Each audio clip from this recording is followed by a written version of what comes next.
kaks tantsu ja mudilased, üks paar veel, paar number 8. Vaadake nüüd põrandal ringi, kus on ruumi.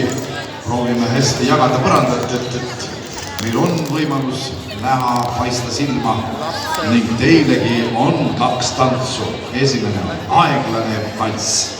Palun maestro ja muusika aeglanes.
Ja suur aitäh teile, kallid lapsed, aeglase valsi eest.